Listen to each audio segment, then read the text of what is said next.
पानी का अपना कोई आकार नहीं होता, लेकिन भैरव घाट की नदी को आकारों का शौक था। इंसानी शरीरों का आकार। यहाँ एक ही नियम चलता था, सूरज ढलने के बाद दूसरा किनारा देखना मना है। काका, मुझे उस पार जाना है अभी। रामपुर गांव में मेरे दोस्त की हालत बहुत खराब है। मैं डॉक्टर हूँ, मेरा जाना जरूरी है। जाना जरूरी होगा बाबूजी, पर पहुंचना मुमकिन नहीं। रात के 12 बज चुके हैं। अब नदी सो रही है।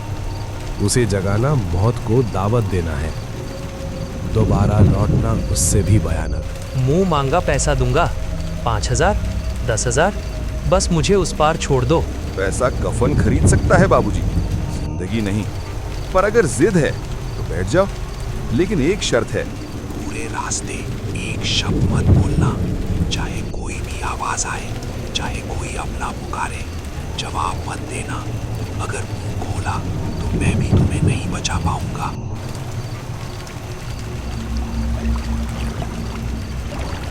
ये बूढ़ा डरा रहा है।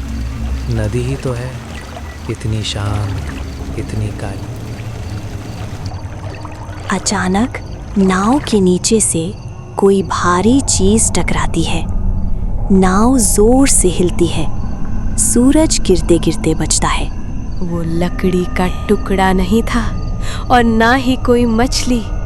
वो एक टटोली थी जो देख रही थी कि शिकार कितना भारी है। मंगल जेब से थोड़ा सा आटा निकालता है और पानी में डालता है। आटा डालते ही पानी में हलचल होती है, जैसे हजारों छोटी मछलियां उसे खा रही हों। नदी के बीचों बीच कोहरा और घना हो जाता है। अचानक कोहरे के बीच से एक मधुर आवाज आती है। एक औरत के गुनगुनाने की आवाज, बहुत ही मीठी, लोरी जैसी।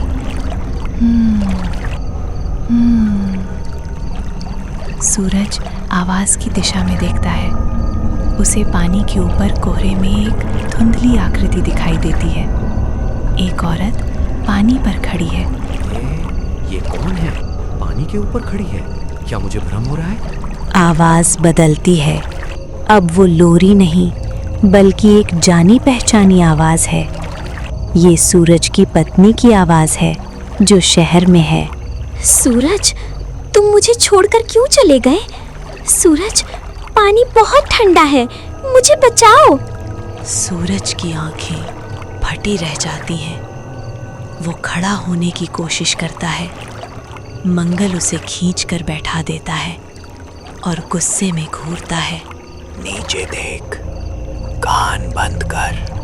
अब आवाज और नजदीक आती है। नाव के ठीक बगल से पानी में से एक हाथ निकलता है। गोरा सुंदर हाथ, और नाव की किनारी को पकड़ लेता है। सूरज उस हाथ को देखता है। उस हाथ में वही कंगन है जो उसने अपनी पत्नी को दिया था। सूरज का पसीना छूट रहा है। वो खुद को रोक नहीं पा रहा। सूरज कांपते हुए मन में कहता है, सीमा, तुम यहाँ कैसे?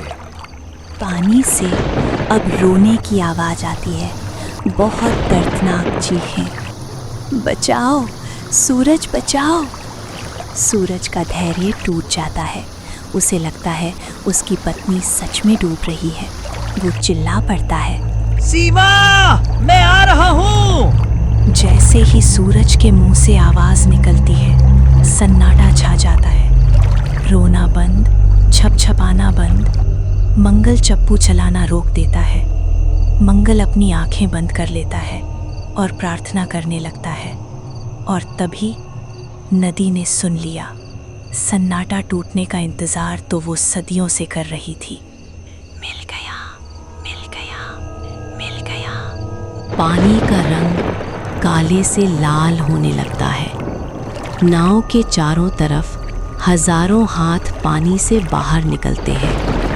ये हाथ सड़े गले और कंकालों वाले हैं। पानी से एक चेहरा ऊपर आता है। बिना आँखों वाला सड़ा हुआ चेहरा, जिसके मुंह में नुकीले दांत हैं और सूरज का गला पकड़ लेता है। तूने जवाब दिया। काका बचाओ, काका। सूरज को वो शक्ति पानी में खींचने लगती है। मंगल बस बैठा रहता है, वो मदद नहीं करता। सूरज पानी में खींच लिया जाता है। वो पानी के अंदर संघर्ष कर रहा है। उसे पानी के नीचे का दृश्य दिखता है। पानी के नीचे जमीन पर हजारों लाशें खड़ी हैं। उनके पैर नदी की तलहटी में धंसे हुए हैं। वे सब ऊपर देख रहे हैं। सूरज भी धीरे धीरे नीचे खिंचता जा रहा है। भैरव घाट की नदी को लाशें नहीं चाहिए थीं, उसे आत्माएं चाहिए थीं अपनी भूख मिटाने के लिए। सुबह का दृश्य, कोहरा छंट चुका है। मंगल की नाव दूसरे किनारे पर पहुंचती है। नाव खाली है, सिर्फ सूरज का डॉक्टर वाला बैग नाव में पड़ा है। मंगल नाव को बांधता है। वो बैग उठाता है और नदी में फेंक देता है। फिर वो अपनी जेब से एक डायरी निकालता है और उसमें एक लकीर खींच देता है। वहाँ पहले से सैकड़ों लकीरें हैं। लोग कहते हैं मंगल एक नाविक है, पर सच तो ये है, मंगल उस नदी का पुजारी है। हर पूर्णिमा को उसे नदी को एक बलि देनी पड़ती है ताकि बाकी गांव सुरक्षित रहे।